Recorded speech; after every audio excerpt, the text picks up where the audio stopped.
starting in June, because our next meeting in May is a fundraiser award ceremony.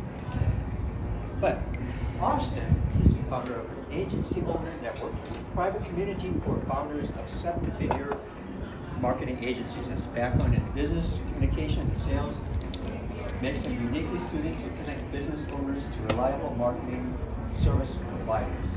It's a lot of information there. but he's had leadership and communication workshops around the world. He currently lives in Phoenix with his wife, who is also here, Nadia, or Beatrice. Currently, he is promoting the Agency Owner Network to help small business owners stay ahead of the AI. Right? His topic tonight is how to give feedback like someone who cares. That's an acronym, actually. Austin is going to explain what that is. All right, let's welcome Austin.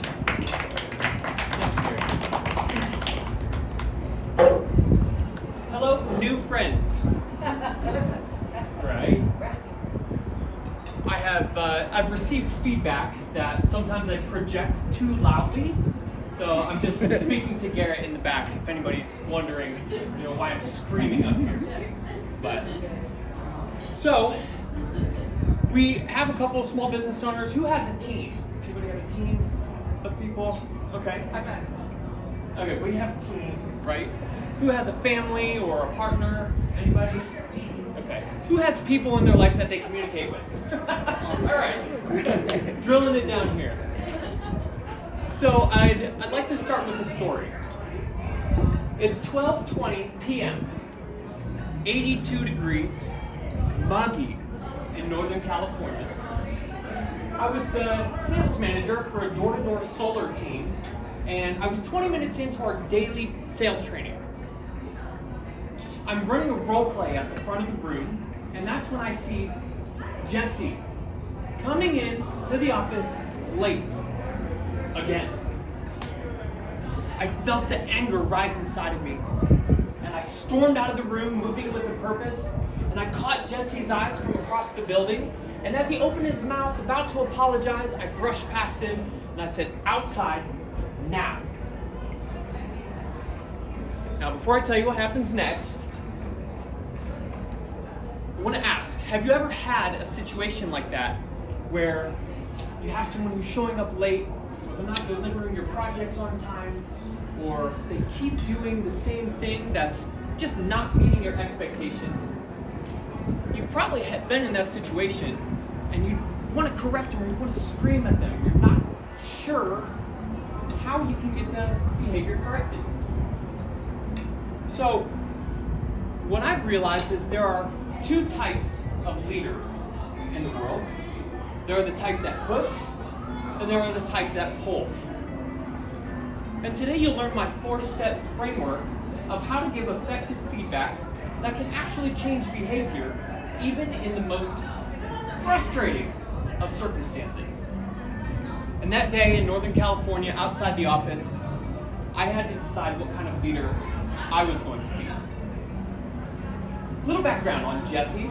He was a 2-year veteran of the company, talented, charismatic, but he had developed this habit of showing up late. And as a leader, you want to be nice, but nice doesn't get you anywhere. Now you can be kind, and that's a whole different story. But I started out being nice. He'd show up late to the meetings, and I would say, "Oh, everybody, look, Jesse's here. Now we can get the meeting started." But you think that changed his behavior? Of course not. Sonia's like, "Oh, I know exactly who you're talking about." Of course it didn't change the behavior. So that day outside, I confronted him.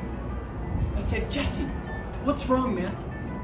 Was there something that happened? Was there an emergency?" And he said, "No," sighs.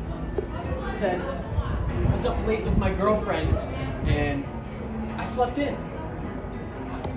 "Bro, the meeting's at noon!" Oh my gosh, I felt the California sun ablaze in my tummy. But I didn't explode. I said, "Jesse, your job is really hard, and I appreciate you for making the effort to show up at all. My job is to make sure everyone on this team is successful, and I can't reach my goals without you. I can't reach my goals without you. Now, I have very high expectations for this team, especially for my veteran reps, and I'm confident you can achieve them. Now, if you were in my shoes, what would you do? And he looked at his own shoes. A bead of sweat rolled down my back. And he looked back up and he said, you know, Austin, if I were in your shoes, I'd probably tell me that I'm no longer welcome on the team. I said, wow. I have a different idea. There are new guys in this room on the team, and they're looking for a role model. Can I count on you to be that role model for them? And the California sun that was burning in my belly illuminated his eyes, and he said, you can count on me. So I didn't realize it at the time, but I was following, that conversation followed a 5-step framework, which I now call C.A.R.E.S, C-A-R-E-S. And it gives effective feedback that draws the best out of people. Here's how you do it. Step 1 is connect. Acknowledge the person, the scenario, and the shared struggle. I said, Jesse, your job is really hard, but I appreciate you for being here at all. See, when people feel seen and heard, they're more open to change. But you have to frame this conversation from the start, or you're going to be fighting an uphill battle the rest of the way. So that's C. A is for align. Align their success to yours. I said, my job is to make sure everyone on this team is successful, and I can't hit my goals without you. See, to remind someone of who they're becoming and not just what they're doing is how you get the best out of people. You know, I've noticed that people often like to hide, but when they feel that their contribution actually makes an impact, they'll come out of their shell. R is for remind. Remind them who they're becoming and not what they're doing. So when you remind somebody who they're becoming, again, I just said it, but they step out of their shell and they feel like what they do actually makes an impact. And E is for empower. Give them ownership of the solution. I said, if you were me, what would you do? He gave the response, of course. But when people feel that they actually have ownership, now you're not a boss, you're a mentor. And that's where S comes in, which is simply suggest. Think of it like the bumpers on a bowling alley. Your team is the one that's throwing the ball down the aisle, but your job is just to guide them in the right direction. I said, there's a bunch of guys in here, the new guys, they're looking for a role model. Can you be that person for them?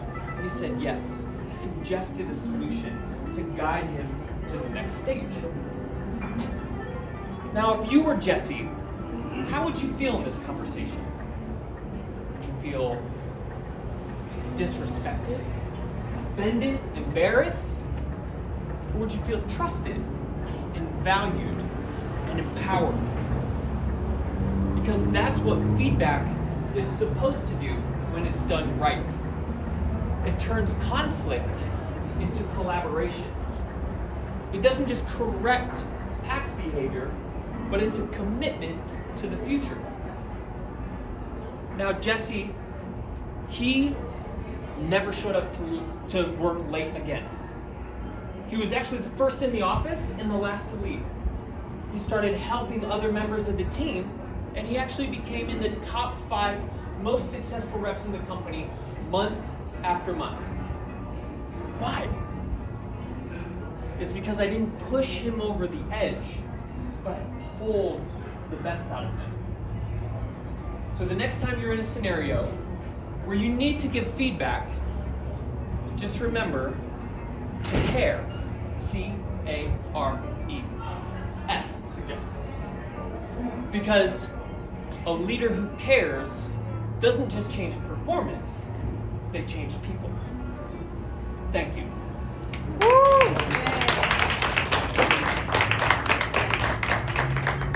And by the way, if you do have a small business or know someone who has a small business and you'd like to connect them with a growth partner to help them market their business, you can always contact me, or you could find me on LinkedIn, Austin Willman, like it sounds, Willman. So, thank you, Gary. Thank you. Anybody have any questions for Gary? Yeah, I'm open for questions, or is that part of the gig? It's part of the gig. Yeah, questions, comments, anything? If not, it's totally fine. I'm also open to run workshops for your teams or for your companies. So if you'd like a little more in-depth with like a slide deck and fancy stuff and role playing, I'm also available for that. Thank you.